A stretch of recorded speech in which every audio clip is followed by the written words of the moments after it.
Hi dear students, आपके अपने channel the nation institute में आपका स्वागत है। आप सभी लोग लाइव जुड़ जाइए। आज हम लोग पढ़ने वाले हैं सदिशों के जोड़ने की विधियां। ठीक है, सबको आप लोग प्लीज़ जोड़ लीजिए। हाय, गुड इवनिंग गुड इवनिंग। ऐसा है, सब लोगों को आप लोग जुड़िए। आज हम लोग पढ़ रहे हैं सदिशों के जोड़ने की विधियां, यानी सदिशों के योग की विधियां। ठीक है, तो ये बहुत इंपॉर्टेंट टॉपिक है और सबसे बड़ी चीज़ कि इस टॉपिक को लोग बहुत कठिन बना के पढ़ाते हैं, बट ये टॉपिक बहुत ही इजी है। आप लोग पूरी वीडियो देखेंगे तो ये टॉपिक आपको यहीं पे याद हो जाएगा और इससे आसान तरीके से कोई और नहीं समझा पाएगा।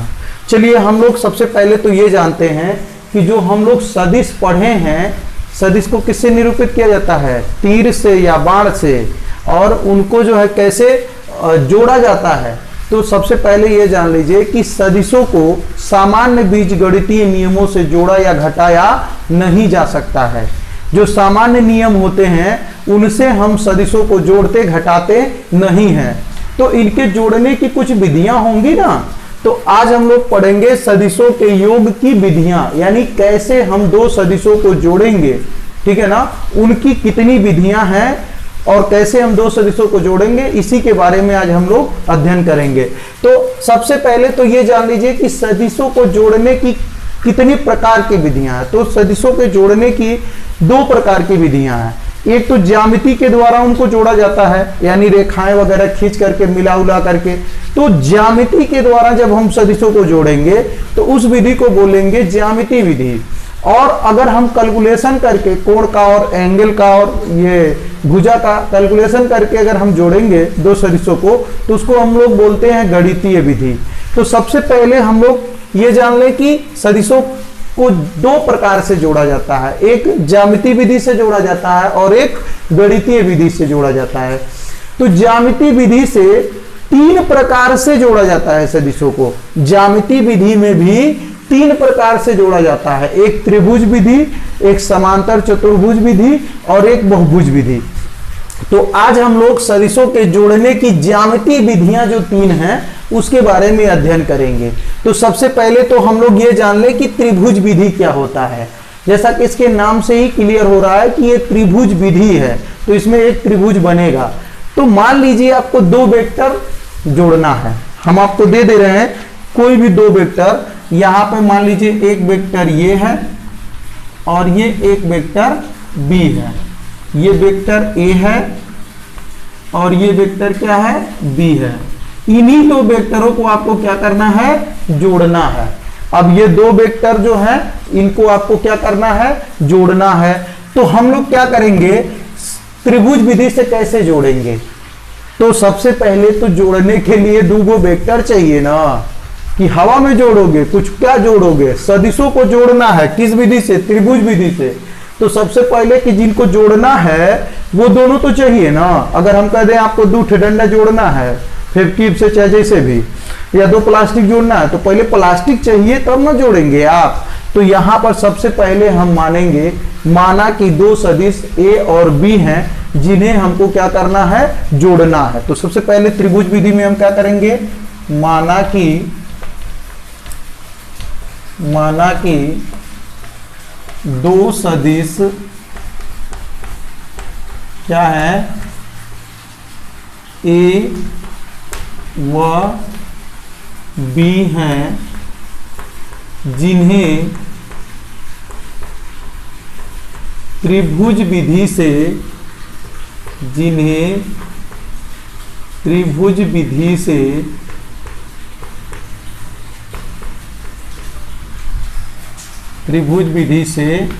जोड़ना है। ठीक है ना बहू? ये पहले दो सदिश मान लेंगे जिनको त्रिभुज विधि से क्या करना है? जोड़ना है। अब क्या करेंगे कि अब माना कि दो सदिश ए और बी हैं जिन्हें त्रिभुज विधि से जोड़ना है। अब हम जोड़ना शुरू करेंगे। तो सर्वप्रथम, ठीक है ना, सर्वप्रथम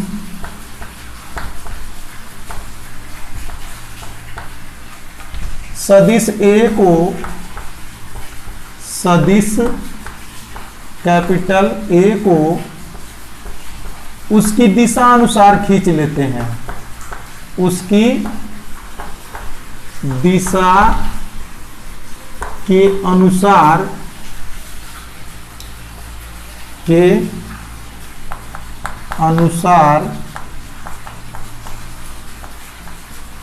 खींच लेते हैं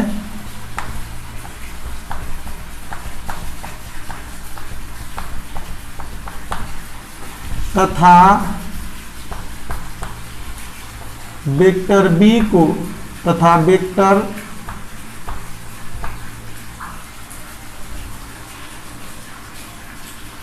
ना करिए, फिर कर दीजिए, फिर वेक्टर B को वेक्टर A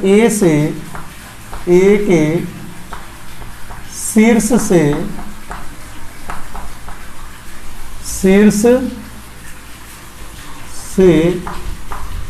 उसकी दिशा के अनुसार खींचते हैं, उसकी दिशा के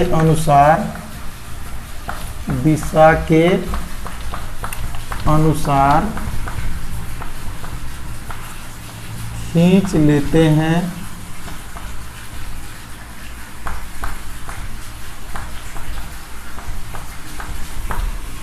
तथा अंत में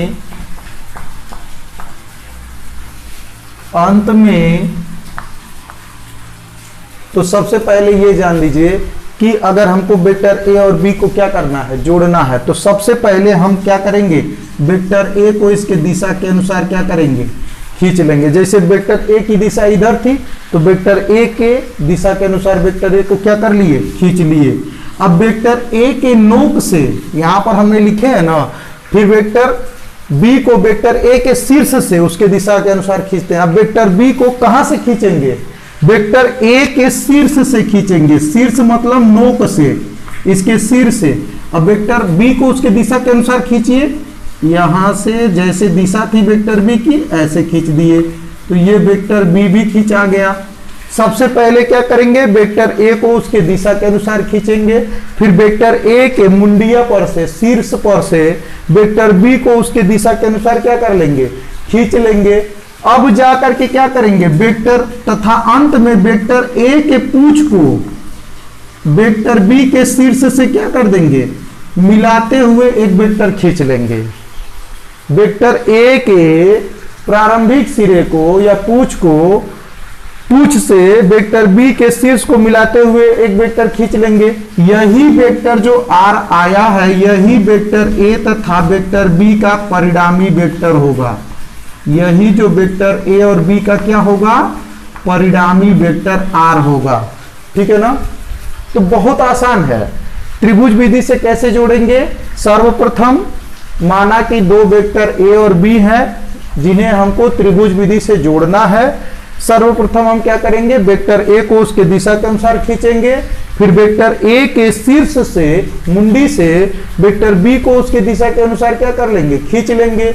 और अंत में वेक्टर ए के प्रारंभिक बिंदु या पूंछ से वेक्टर बी के शीर्ष को मिलाते हुए एक अन्य वेक्टर आर खींचते हैं, और यही वेक्टर आर जो है वेक्टर ए और बी का योग वेक्टर या परिणामी वेक्टर कहलाता है।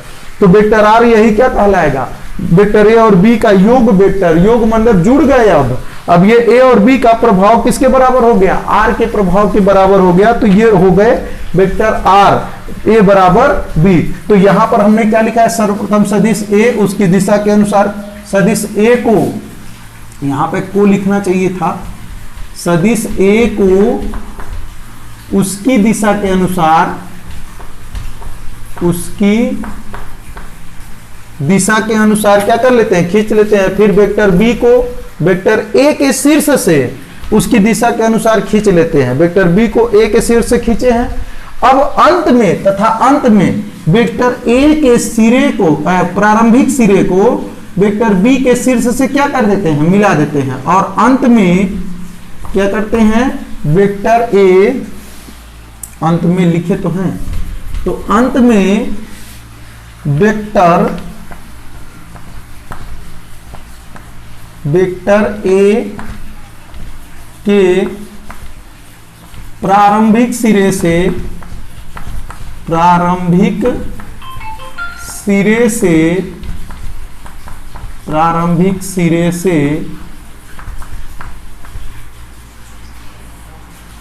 वेक्टर बी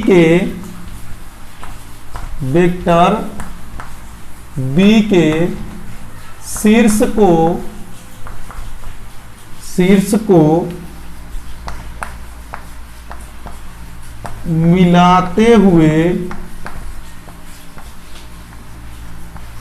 को मिलाते हुए एक अन्य वेक्टर r खींचते हैं, एक अन्य वेक्टर क्या करते हैं, कैपिटल R खींचते हैं,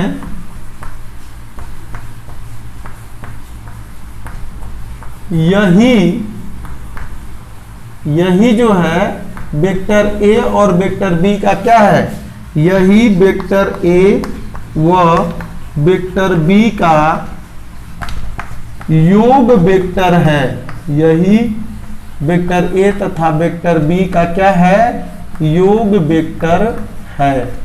तो अब आप लोग ये चीज जान लीजिए कि अब ये योग वेक्टर हो गया तो हम लिख सकते हैं अतः वेक्टर R बराबर वेक्टर A धन वेक्टर B, वेक्टर R बराबर वेक्टर A धन वेक्टर B। ये तो हो गया आप लोग का त्रिभुज विधि से वेक्टरों का योग। एक बार और दोहरा लीजिए, त्रिभुज विधि से वेक्टरों का योग क्या होता है। सबसे पहली बात, जिन दो वेक्टरों को जोड़ना है उनको हम सबसे पहले क्या करेंगे, मान लेंगे। मानने के बाद उनको उनके दिशा के अनुसार क्या कर लेंगे, खींचेंगे। तो माना दो वेक्टर ए और बी हैं जिन्हें हमको त्रिभुज विधि से क्या करना है, जोड़ना है। अब हम इनको क्या करेंगे, सर्वप्रथम वेक्टर ए को उसके दिशा के अनुसार क्या कर लेंगे, खींच लेंगे। भैया दो वेक्टर माने थे तो एक की दिशा इधर थी तो सर्वप्रथम वेक्टर ए को उसकी दिशा के अनुसार इधर खींच लेंगे और फिर वेक्टर बी को वेक्टर ए के शीर्ष से मुंडी पर से क्या करेंगे, खींच लेंगे उसके दिशा के अनुसार। और अंत में वेक्टर ए के प्रारंभिक सिरे को वेक्टर बी के शीर्ष से मिलाते हुए एक अन्य वेक्टर आर खींचते हैं जो कि इन दोनों वेक्टरों का योग वेक्टर आर कहलाता है। एक अन्य वेक्टर आर खींचते हैं, यही जो वेक्टर आर है यही ए और बी का योग वेक्टर है, यानी आर बराबर क्या हो जाएगा, ए प्लस बी। तो इस तरीके से त्रिभुज विधि आप लोग को समझ में आ गया होगा कि त्रिभुज विधि से कैसे हम दो वेक्टरों को जोड़ते हैं। त्रिभुज विधि से दो वेक्टरों को इस प्रकार से हम क्या कर सकते हैं, जोड़ सकते हैं। अब आप लोग इसका स्क्रीनशॉट ले लीजिए और नोट्स भी आप लोग को कमेंट कर दीजिएगा तो मिल जाएगा। पहले इसका स्क्रीनशॉट ले लीजिए, आप लोग के नोट्स का काम ये खुद कर देगा, ठीक है।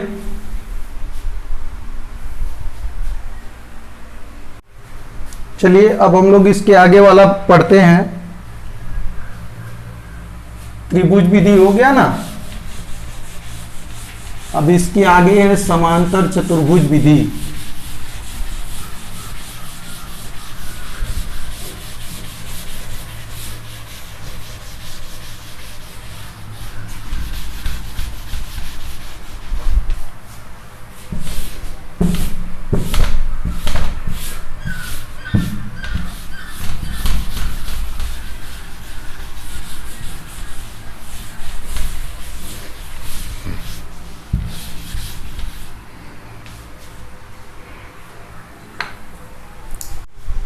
अब हम लोग पढ़ेंगे सदिशों के योग के समांतर चतुर्भुज विधि, ठीक है ना।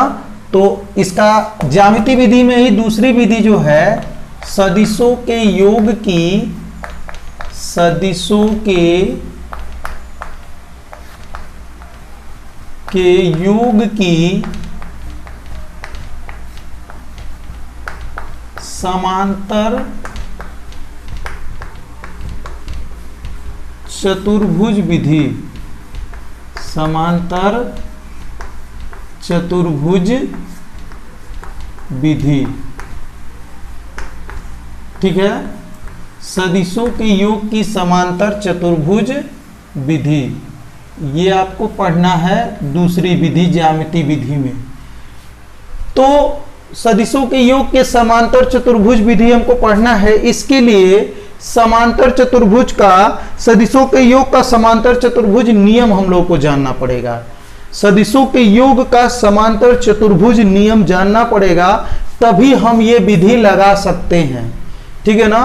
तो इसके पहले हम समांतर चतुर्भुज विधि के बारे में पढ़ें, उसके पहले हम लोग क्या पढ़ेंगे, सदिशों के योग के समांतर चतुर्भुज का नियम पढ़ेंगे, ठीक ना। तो यहां पर सदिशों के योग की समांतर चतुर्भुज विधि न पढ़ करके सदिशों के योग के समांतर चतुर्भुज का नियम पहले पढ़ लें, उसके बाद हम लोग विधि पढ़ेंगे। उसी नियम पर आधारित है ये विधि, इसी नाते यहाँ पर विधि न पढ़ करके सबसे पहले हम लोग उसके नियम के बारे में पढ़ लेंगे, तब जा करके जो है हमको विधि आएगी, ठीक है ना। तो समांतर चतुर्भुज का नियम पहले, सदिशों के योग के समांतर चतुर्भुज का समांतर, सदिशों के योग के का समांतर चतुर्भुज नियम का है, के ना करिए, का समांतर चतुर्भुज नियम, ये हम लोग को जानना है पहले, ठीक है। सदिशों के योग का समांतर चतुर्भुज नियम क्या कहता है, तो देखिए सदिशों के योग का समांतर चतुर्भुज नियम के अनुसार, तो सबसे पहले इसमें लिखेंगे, इस नियम के अनुसार, इस नियम के अनुसार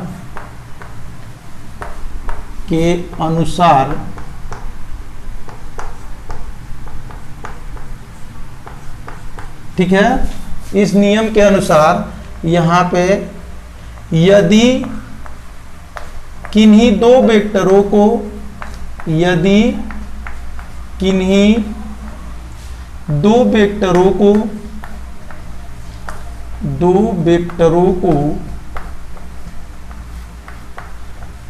वेक्टरों को समांतर चतुर्भुज की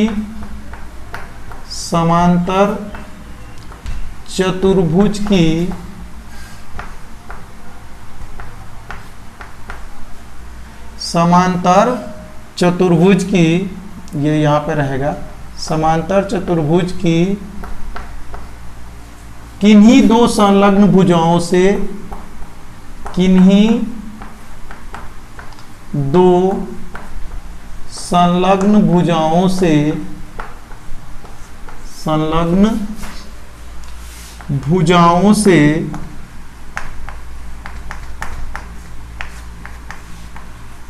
प्रदर्शित किया जाए,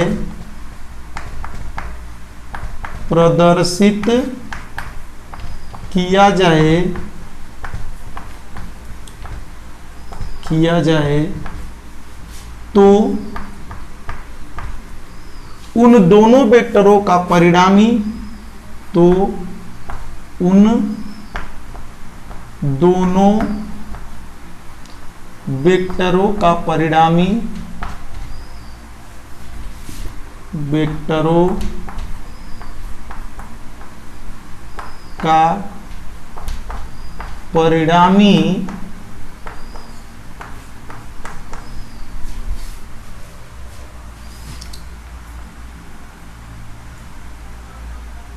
उन दोनों वेक्टरों का परिणामी समांतर चतुर्भुज,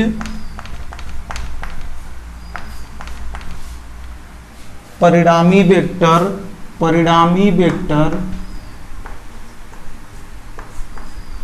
परिमाण और दिशा में, इसको यहाँ पे थोड़ा सा और लिखना है, परिमाण और दिशा में, परिणामी वेक्टर परिमाण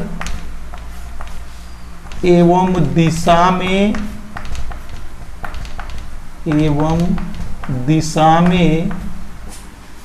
समांतर चतुर्भुज के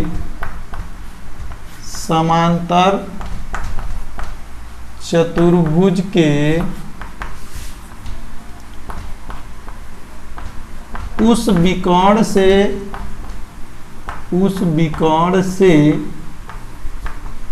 प्रदर्शित होगा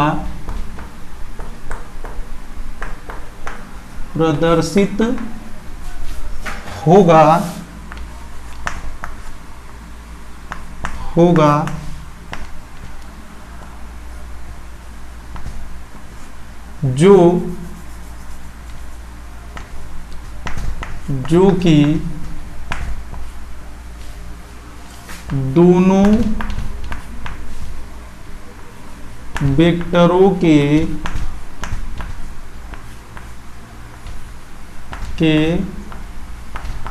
प्रारंभिक बिंदु से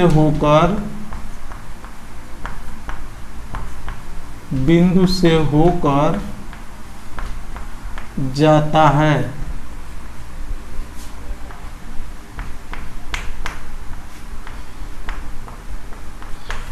ठीक है, तो ये देखिए कितना बड़ा नियम है, लेकिन आप लोग अभी आपको जब एक बार समझेंगे बढ़िया से तो समझ में आ जाएगा।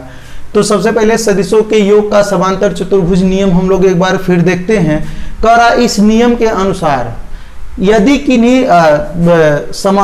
इस नियम के अनुसार यदि किन्हीं दो वेक्टरों को समांतर चतुर्भुज की किन्हीं दो संलग्न भुजाओं से प्रदर्शित किया जाए तो उन दोनों वेक्टरों का जो परिणामी वेक्टर होगा ना, परिणामी वेक्टर परिमाण व दिशा में समांतर चतुर्भुज के उस विकर्ण से प्रदर्शित हो जाएगा जो उन दोनों वेक्टरों के प्रारंभिक बिंदु से होकर जाता है। तो यहां पर आपको यह समझना होगा कि यदि मान लीजिए एक वेक्टर ऐसे है A, ठीक है ना, एक वेक्टर ऐसे है B, ये दोनों हो गए, एक A हो गया और एक B हो गया। अब इनका परिणामी वेक्टर इसके अनुसार क्या कह रहा है, यदि दो वेक्टर है A और B तो ये किसी समांतर चतुर्भुज के, अब ये समांतर चतुर्भुज बना लीजिए, ये बन जाएगा ऐसे, ये बन गया बहुत समांतर चतुर्भुज, ठीक ना। तो अब देखिए ये एक समांतर चतुर्भुज है, ये क्या है, एक समांतर चतुर्भुज है जिसके आमने सामने की भुजाएं बराबर और समांतर होती हैं, वो क्या कहलाता है, समांतर चतुर्भुज कहलाता है। तो यहां पर दो वेक्टर A और B इसके संलग्न मतलब साथ लगी हुई भुजाओं से क्या है, प्रदर्शित हैं। एक मिनट इसको मैं डट डट डट कर देता हूं ताकि आपको समझ में आए। ठीक है, अब समझ में आ रहा होगा। अब देखिए ये जो है ना वेक्टर A और वेक्टर B ये चतुर्भुज के संलग्न भुजा से प्रदर्शित हैं। ये भुजा और ये भुजा यहां पर आकर के साथ लगी हुई है ना, तो ये क्या हो गई, संलग्न भुजा हो गई।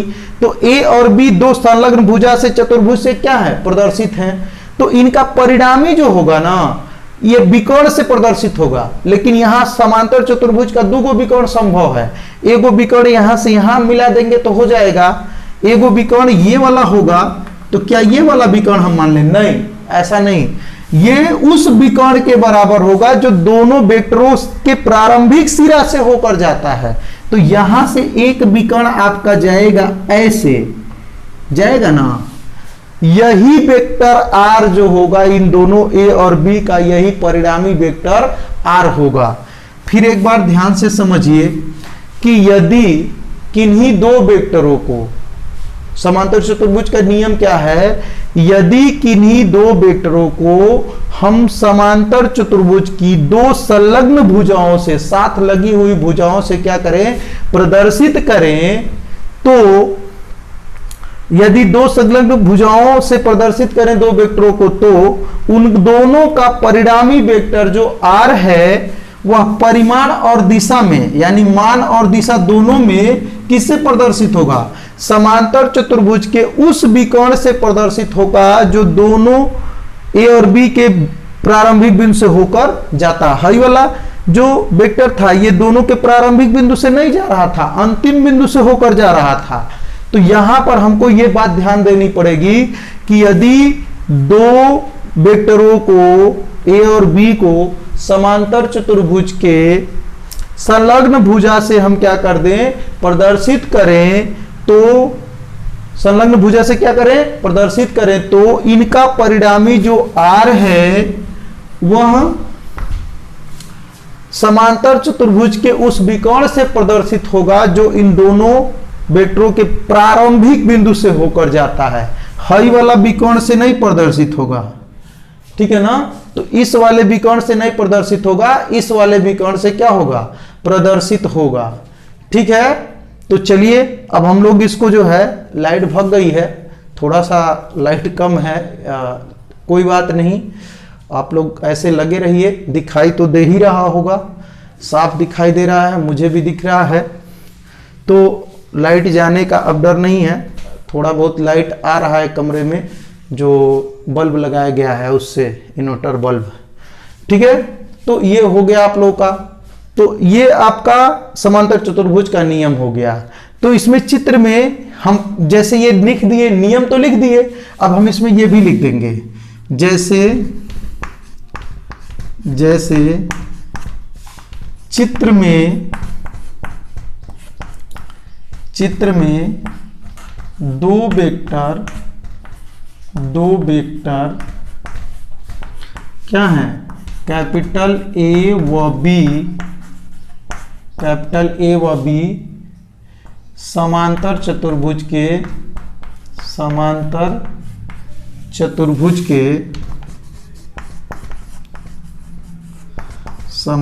चतुर्भुज के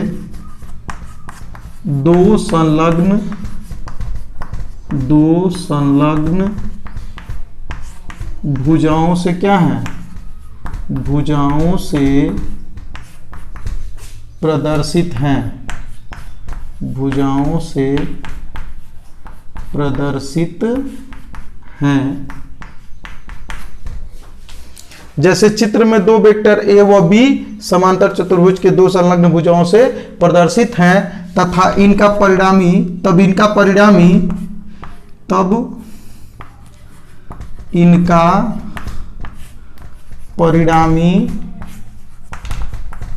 वेक्टर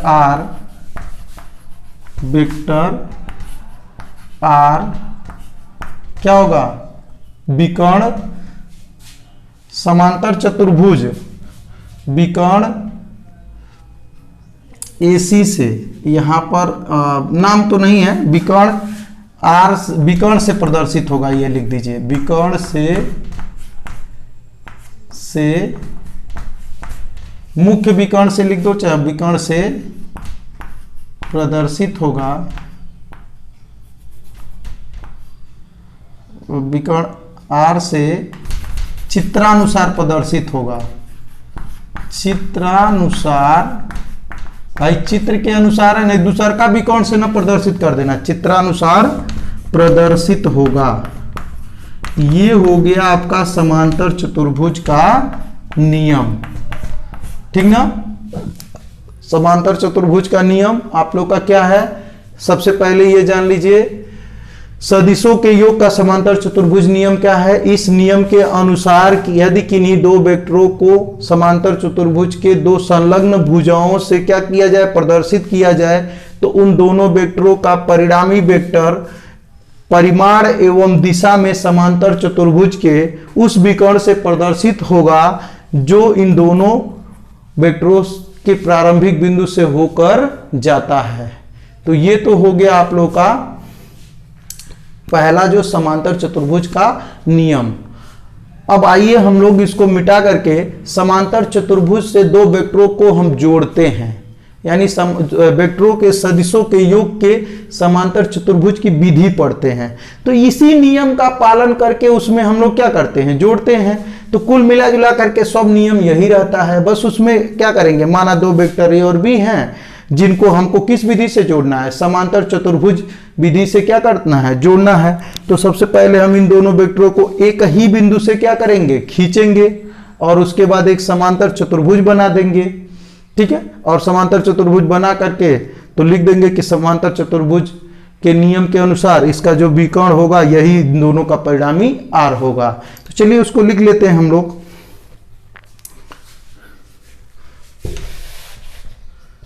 हेडिंग हम लोग को नहीं मिटाना चाहिए था लेकिन मिट गया, चलिए फिर से डाल दिया जाएगा।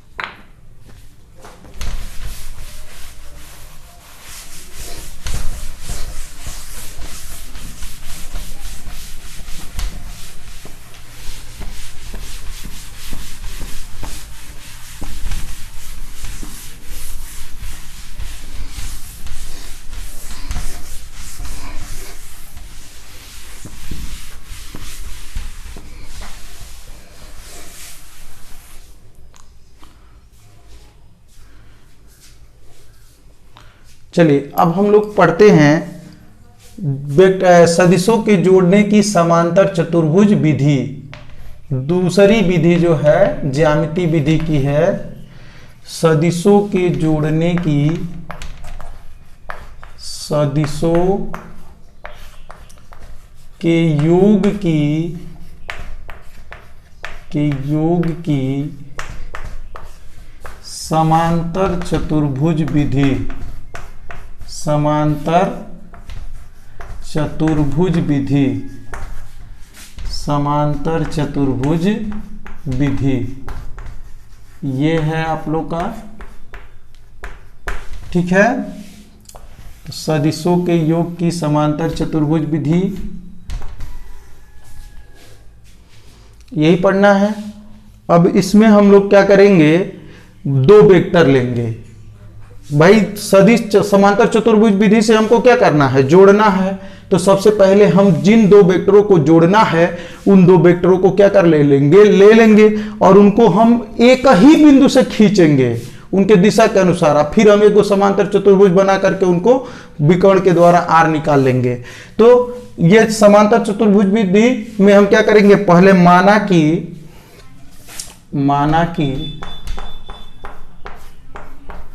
माना कि दो वेक्टर ए तथा वेक्टर बी हैं, जिन्हें क्या करना है, जिन्हें समांतर चतुर्भुज विधि से, समांतर चतुर्भुज विधि से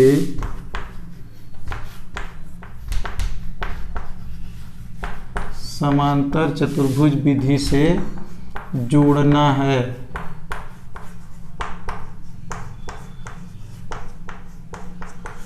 ठीक है, सबसे पहले दो वेक्टर मान लेंगे। ठीक है, माना कि दो वेक्टर ए और बी हैं जिसे हमको समांतर चतुर्भुज विधि से क्या करना है, जोड़ना है। तो इसके लिए हम सबसे पहले क्या करेंगे, दोनों वेक्टरों को एक ही बिंदु से खींचेंगे। जैसे ये मान लीजिए वेक्टर ए है, ठीक है, और ये वेक्टर बी है। हम हरदम एक ही टाइप का बना रहे थे, ये मत सोचिएगा ऐसे ही होता होगा, तिरछा भी हो सकता है, ये ऐसे भी हो सकता है, ये ऐसे भी हो सकता है। तो जैसे भी आपकी मर्जी आप बना सकते हैं। तो सबसे पहले दो वेक्टर हैं ए और बी, जिनको हम क्या करेंगे, एक ही बिंदु से क्या कर लेंगे, खींच लेंगे। ए और बी को, ए को इसके दिशा के अनुसार, बी को इसके दिशा के अनुसार हम लोग क्या कर लेंगे, खींच लेंगे। तो देखो दोनों वेक्टरों को, वेक्टर ए को और वेक्टर बी को उनके दिशा के अनुसार कहां से खींचा गया है, एक ही बिंदु से क्या किया गया है, खींचा गया है। थोड़ा सा फिगर मुझे लगता है ऊपर बन जाए तो बढ़िया है, सुंदर लगेगा। तो वेक्टर ए और ये हो गया वेक्टर बी, इन दोनों को इनके दिशा के अनुसार हमने क्या कर लिया, खींच लिया एक ही बिंदु से। ठीक है, अब हम इनको क्या करते हैं, इनसे एक समांतर चतुर्भुज का निर्माण करते हैं। एक समांतर चतुर्भुज का निर्माण करेंगे। ठीक है ना, ऐसे बन जाएगा कि नहीं।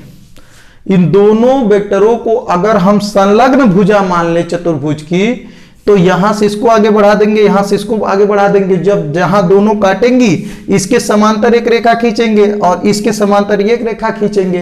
तो ये दोनों रेखाएं जहां पर काटेंगी वहां पर एक बिंदु ले लेंगे।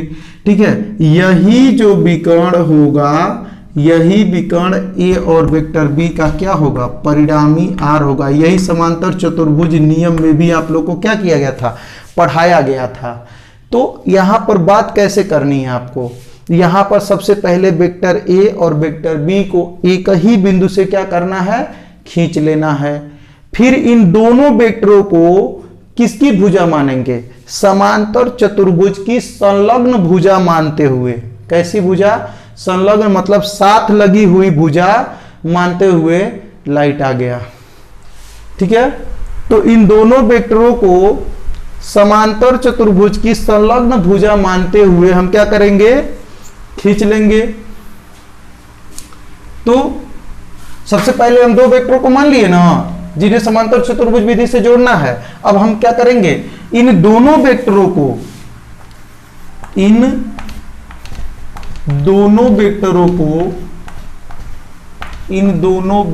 को इनके दिशा के अनुसार, किसके अनुसार, इनके दिशा के अनुसार, इनके दिशा के अनुसार यहां पे अलग अलग बिंदु से नहीं, एक ही बिंदु से, एक ही बिंदु से,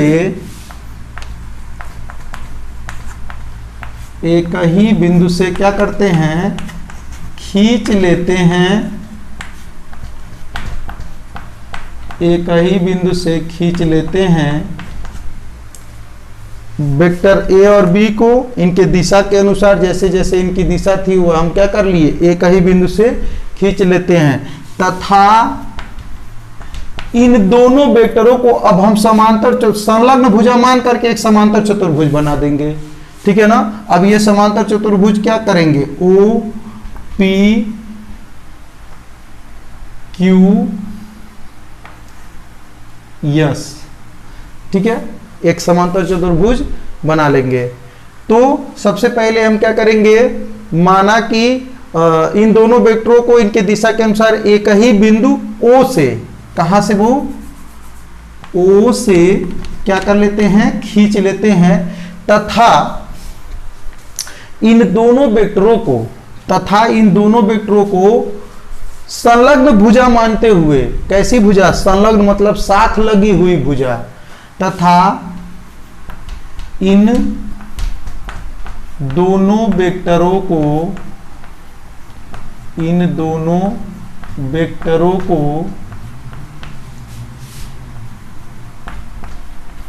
संलग्न भुजा मानते हुए समांतर चतुर्भुज की, इन दोनों वेक्टरों को समांतर चतुर्भुज OPQS की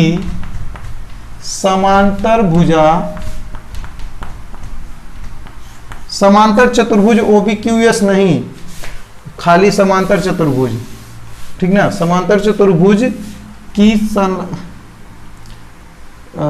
वेक्टरों को, अभी तो समांतर चतुर्भुज भी नहीं लिखना है, को संलग्न भुजा केवल लिखो, को संलग्न भुजा मानते हुए, को संलग्न भुजाएं मानते हुए एक समांतर चतुर्भुज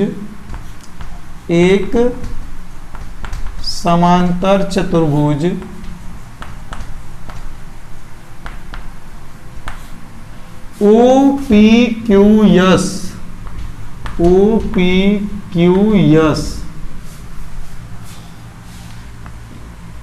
का निर्माण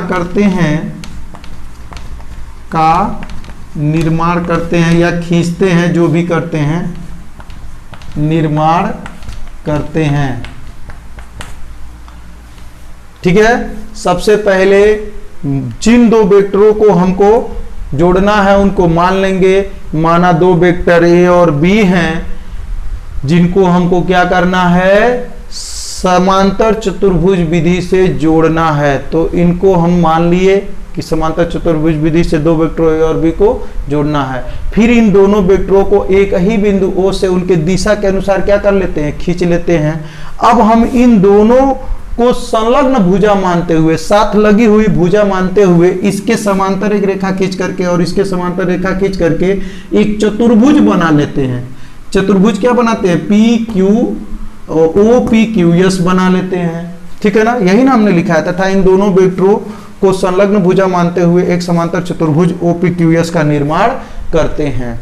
अब जो विकर्ण OQ होगा वही वेक्टर ए और वेक्टर बी का क्या होगा, परिणामी होगा। किस नियम के अनुसार? समांतर चतुर्भुज के नियम के अनुसार, ठीक है ना। यही जो विकर्ण R होगा ये वेक्टर A और वेक्टर B का क्या होगा? परिणामी वेक्टर होगा, ठीक ना।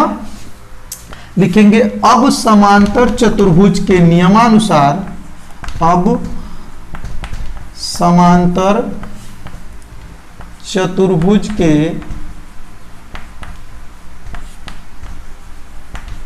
सदिश योग के नियमानुसार